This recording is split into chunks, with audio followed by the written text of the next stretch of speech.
Hello students, सभी को मेरा नमस्कार। प्यारे विद्यार्थियों, बेटा भक्तिन पाठ हमारा आजकल पढ़ाया जा रहा है। बेटा पिछली वीडियो में हमने पढ़ा था पेज नंबर 89 पे ही आपको 3 पैराग्राफ समझाए जा चुके थे। आज बेटा हम पढ़ेंगे पेज नंबर 89 पे ही लास्ट पैराग्राफ। आप लोग बुक ओपन कर लें, पेज नंबर 89 लास्ट पैराग्राफ, यहाँ से आज शुरू करेंगे। ध्यान दें बेटा, लिखा है यहाँ पे, धूमधाम से बड़ी लड़की का विवाह करने के उपरांत पति ने घरौंदे से खेलती हुई 2 कन्याओं और कच्ची गृहस्थी का भार 29 वर्ष की पत्नी पर छोड़कर संसार से विदा ली। आप देख सकते हैं यहाँ पे हम आपको पहले बता चुके हैं कि लेखिका महादेवी वर्मा ने इस भक्तिन पाठ में भक्तिन के जीवन के संघर्ष की कहानी बताई है। इन भक्तिन के अतीत के बारे में भी, पास्ट के बारे में भी और प्रेजेंट के बारे में भी एक संस्मरण शैली में लिखा गया पाठ है। ये पुरानी यादों को उकेरा गया है लेखिका महादेवी वर्मा के द्वारा। आप यहाँ पर देख रहे हैं कि कितना दुखी जीवन है भक्तिन का, ये सब बताने का प्रयास किया है लेखिका महादेवी वर्मा ने कि बड़ी लड़की का विवाह करने के बाद और जो 2 और कन्याएं थी जो घरंदे से खेलती हुई, मानी जो घरंदे होते हैं छोटे छोटे बच्चों के द्वारा बनाए गए घर, इतनी कम उम्र थी उनकी, इतनी कम उम्र थी। जैसे छोटे छोटे बच्चे अपने घरों में छोटे छोटे घर बनाते हैं, मिट्टी के ईंटों के घर बनाते हैं खेल खेल में, वो उम्र थी उन बच्चों की, उन 2 कन्याओं की। उनको छोड़ करके विदा हो गया संसार, यानी उसकी भी मृत्यु हो गई। उस समय उसकी पत्नी की मृत्यु कितनी उम्र कितनी थी? 29 वर्ष की उम्र थी उस समय भक्तिन की, जब भक्तिन के पति की मृत्यु हो गई। आप इस बात से अंदाज लगा सकते हैं कितना संघर्ष भरा जीवन रहा है भक्तिन का। लिखा है, जब वह मरा तब उसकी अवस्था 36 वर्ष से कुछ ही अधिक रही होगी। यानी भक्तिन के पति की जो उम्र थी उस समय 36 वर्ष से ही ज़्यादा थी और भक्तिन की उम्र कितनी थी? 29 वर्ष की आयु थी उस समय। लिखा है, पर पत्नी आज उसे बुढ़ऊ कहकर स्मरण करती है। मानी आज भी जब ये पाठ लिखा गया होगा, लेख लिखा गया होगा, महादेवी वर्मा के पास जब भक्तिन आई होगी, उसका वृतांत बताया होगा, तब यहाँ पर बताया गया कि आज भी भक्तिन उसको बुढ़ऊ, मानी जैसे कहते हैं ना गाँव देहात में पति के लिए बूढ़ा कहते हैं, अगर उम्र ज़्यादा हो तो बूढ़ा कहते हैं, मेरा बूढ़ा ऐसा कहते हैं। तो यही वो स्मरण करती है, याद करती है। लिखता है, भक्तिन सोचती है कि जब वह बूढ़ी हो गई तब क्या परमात्मा के यहाँ वे भी न बूढ़ा गए होंगे। महादेवी जी हमें बता रही हैं, महादेवी वर्मा के अनुसार उस समय भक्तिन ये सोचती है कि जब मेरी उम्र ज़्यादा हो गई, आज मैं वृद्ध हो चुकी हूँ, तो क्या मेरे पति जिनकी मृत्यु हो चुकी है वो भी परमात्मा के यहाँ बूढ़े हो गए होंगे। तो क्या कहा आगे देखना, अतः उन्हें बुढ़ऊ न कहना। उन्हें मानी भक्तिन के पति को, यानी भक्तिन के द्वारा अपने पति को बुढ़ऊ न कहना। अगर वो बुढ़ऊ उसे बूढ़ा नहीं बोलेगी, उनका घोर अपमान है। लेखिका महादेवी वर्मा हमें बता रही हैं कि भक्तिन के मतानुसार, भक्तिन के अनुसार, यदि आज वह अपने पति को, दिवंगत पति को जिसकी मृत्यु हो चुकी है, अगर उस परमात्मा के यहाँ वो बूढ़े हो गए हैं, तो मैं भी आज अपने संबोधन में उनको बूढ़ऊ ही कहूँगी। ऐसा लेखिका हमें बता रही हैं। पेज पलटे बेटा, नेक्स्ट पेज नंबर 90। अब पेज नंबर 90, अब ध्यान दें यहाँ पे। हाँ, तो भक्तिन के हरे भरे खेत, मोटी ताजी गाय भैंस और फलों से लदे पेड़ देखकर जेठ जिठौठों के मुँह में पानी भर आना स्वाभाविक ही था। पानी भर आना मानी लोभ आना, लालच आना। आपने इससे पिछली वीडियो में पढ़ा होगा, हमने आपको समझाया था कि भक्तिन के परिवार के लोग, यानी जेठ जिठानियाँ, उसकी अथाह संपत्ति के हकदार बनना जा रहे हैं और एक अनेकों योजनाएं चला रहे हैं, एक से एक प्लान चला रहे हैं कि हमारी ये संपत्ति हो जाए। तो वही आगे बताया लेखिका ने हमें। लिखा, इन सब की प्राप्ति तो तभी संभव थी जब भैयऊ, बहू के लिए बोला गया, भैयऊ में बहू के लिए दूसरा घर कर लेती। इन सब की प्राप्ति तभी संभव थी जब भक्तिन दूसरा विवाह कर लेती। पर जन्म से खोटी भक्तिन इनके चकमे में आई नहीं। उसने क्रोध से पांव पटक पटक कर आंगन को कंपायमान करते हुए बोला। कंपायमान मानी आवाज़ करते हुए, गुस्से में, क्रोधित भरी नज़रों से, क्रोध भरी आँखों से, शरीर गुस्से में उसका हो रखा है, तब उसने कंपायमान करते हुए अपने पाँव को पटक पटक कर बोला। क्या बोला देखना, देहाती भाषा में बोला गया, ध्यान दें बेटा, इसको अंडरलाइन भी कर दें आप लोग। हम कुकरी बिलारी न होएं, क्या हम कोई कुत्ते बिल्ली नहीं हैं? कौन बोल रहा है? भक्तिन अपने जेठ जिठानियों को पांव पटक पटक करके ऐसा प्रतिरोध अपन मानी जिसे कहते हैं विरोध झलका रही है। क्या बोल रही है कि हम कुकरी बिलाए न हों, हम कोई कुत्ते बिल्ली नहीं हैं। हमारा मन पुसाई तो, अगर हमें उचित लगेगा तो, हमारे मन को उचित ठहरेगा तो हम दूसरा के जाब नहीं, हम तुम्हारी एक भी बात नहीं सुनेंगे, न तुम्हारे पचे को, न तुम्हारे किसी भी बात को मानेंगे। छाती पे हो रहा भुजब, छाती पे हो रहा भुजब भूंजब, हो रहा बोलते हैं जैसे मतलब अनाज होते ना, अनाज कच्चा हो पक्का उसको तवे में भुना जाता है। उसने एक इतनी प्रतिक्रिया जाहिर की, अगर आपने ज़बरदस्ती की हमारी संपत्ति को हथियाने का, हम तुम्हारी छाती पे जैसे अनाज भूनते हैं तवे में, ऐसा ही व्यवहार तुम्हारे साथ करेंगे। राज कर और हम राज करेंगे, समझे रहो।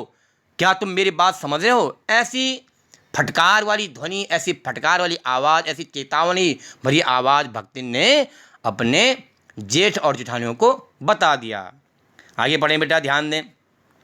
उसने ससुर, अजिया ससुर, अजिया ससुर बोलते हैं उन्हीं के ही पूर्वज, ससुर के ही पूर्वज। क्या बोला है? उसने ससुर, किसने?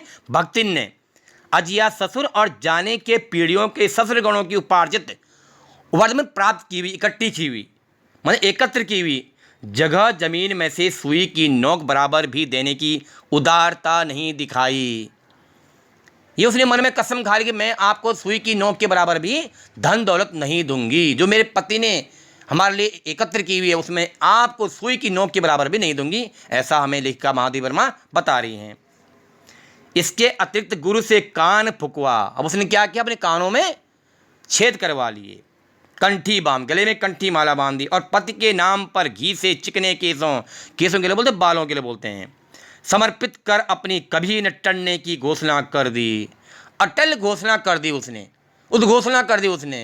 अपने बालों में सुंदर सा घी लगाया, अपने कानों में छेद करवा दिए, जो भी पहना होगा कुंडल वगैरह, और गले में कंठी माला पहन ली। आपने सुर में पढ़ा होगा, सम्मिश्रण रूप है किसका? भक्तिन का। गृहस्थ भी है, सन्यासी भी है। ध्यान दें आगे।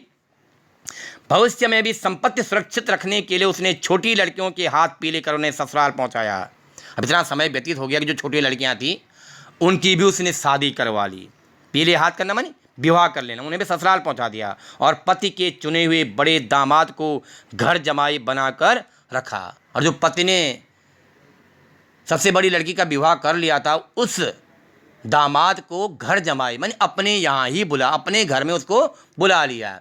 घर जमाई से मतलब होता है बेटा कि पति जो अपनी बेटी की शादी करो और हस्बैंड को, अपनी बेटी के हस्बैंड को बोलना कि आप हमारे यहाँ ही रहें, उनको बोलते हैं घर जमाई।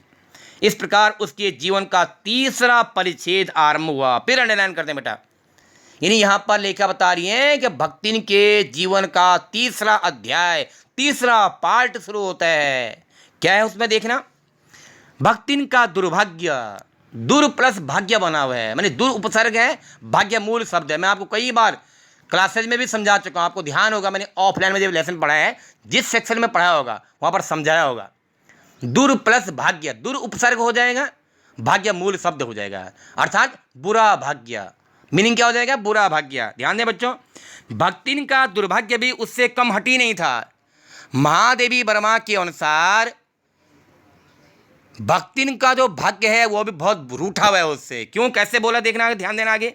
इसी से किशोरी से युवती होते ही बड़ी लड़की भी विधवा हो गई। देखना, ये है संघर्ष। हमने आपको शुरू में बताया था, संघर्षों की दास्तान है ये, संघर्षों की कहानी है। किसके संघर्षों की? भक्तिन के जीवन की। जिस बड़ी लड़की को, दामाद को उन्होंने घर जमाए रखा था, वो भी एक्सपायर, उसकी भी डेथ होगी, यानी बड़ी लड़की भी क्या होगी? विधवा हो गई। भैया से मानी बहू से पार न पा सकने वाले जेठों और काकी को परास्त करने के लिए कटिबद्ध मानी तैयार तत्पर जिठौतों मानी जेठों ने आशा की एक किरण देख पाई। अब उन्हें और मौका मिल गया। यहाँ पे ध्यान दें, काकी जो शब्द बोला गया है ये भक्तिन के लिए गांव देहाती शब्द है, चाची के लिए बोला जाता है काकी। गांव देहात में कहीं कहीं रूरल एरियाज में बोला जाता है, चाची के लिए काकी बोला जाता है, तो ये इसका प्रयोग देहाती शब्द का भी प्रयोग किया गया है। अब उन्हें क्या लगा, भक्तिन के जेठ और उनके पुत्रों को, कि अब एक और मौका हमारे पास है कि भक्तिन के बड़ी बेटी का हस्बैंड एक्सपायर हो गया है, अब हमें एक और मौका है। भक्तिन का पति पहले एक्सपायर हो चुका है, अब बड़ी बेटी का भी पति एक्सपायर हो चुका है, उसकी भी डेथ हो चुकी है। अब उन्हें एक और मौका, वो एक और आशा की किरण देख रहे हैं। क्या हो रहा है आगे देखना। विधवा बहन के गठबंधन के लिए, यानी भक्तिन के जेठ के जो बच्चे होंगे वो सोच रहे हैं कि विधवा, जो हमारी बहन विधवा हो गई है, विडो हो गई है, विधवा बहन के गठबंधन के लिए बड़ा जिठौत अपने तीतर लड़ाने वाले साले को बुला लाया, क्योंकि उसका हो जाने पर वह सब कुछ उन्हीं के अधिकार में रहता। उसने एक चाल चली, अपने साले को बुलाया, उससे उसकी शादी करवा लें और हमारी संपत्ति हो जाएगी, ऐसा उसने प्रयास किया। भक्तिन की लड़की भी माँ से कुछ समझदार नहीं थी, इसी से उसने वर को नापसंद कर दिया। लेकिन जो योजना बनाई थी वो, उस योजना को भक्तिन की बेटी ने नापसंद, उस वर को नापसंद कर दिया, पसंद नहीं किया। बाहर के बहनोई, मानी बहन का पति, बाहर के बहनोई का आना चचेरे भाइयों के लिए सुविधाजनक नहीं था। उनके मन में ये सवाल आ रहा था, अगर भक्तिन की बड़ी बेटी दूसरी शादी किसी बाहर वाले से करेगी तो बाहर का पति हमें मंजूर नहीं होगा, हमें तो अपना रिश्तेदार कोई चाहिए जिससे कि हमारा दबदबा बना रहे, ऐसा लेकर हमें बता रही हैं। अतः यह प्रस्ताव जहाँ का तहाँ रह गया। तब वे दोनों माँ बेटी खूब मन लगाकर अपनी संपत्ति की देखभाल करने लगी, और मान न मान मैं तेरा मेहमान की कहावत चरितार्थ करने वाले वर के समर्थक उसे किसी न किसी प्रकार पति की पदवी पर अभिषिक्त, मानी बैठाने से मतलब है क्या, करने का उपाय सोचने लगे। मानी जो यह चाहते थे भक्तिन के बेटी के बारे में कि हम उसकी दूसरी शादी अपने सगे संबंधियों के साथ ही कराएंगे, अपने साले से कराएंगे और उसकी संपत्ति की रक्षा करेंगे, वो नए नए उपाय सोचने लगे, किसी भी तरह इसको पति की पदवी सौभाग्य मिले, इसको बिठाया जाए उस पद पर और हमारी संपत्ति पे अधिकार करने का एक और हमें मौका, एक और हमें अवसर मिल जाए, ऐसा लेख का महादेवी और माँ जी हमें बता रही हैं। इससे आगे बेटा हम नेक्स्ट वीडियो में पढ़ेंगे। यहाँ तक कोई सी भी समस्या हो आप हमें मैसेज के माध्यम से प्रश्न पूछ सकते हैं, व्हाट्सएप मैसेज करें आप, जो भी आपको कहीं प्रॉब्लम हो। इससे आगे नेक्स्ट वीडियो में पढ़ेंगे। धन्यवाद।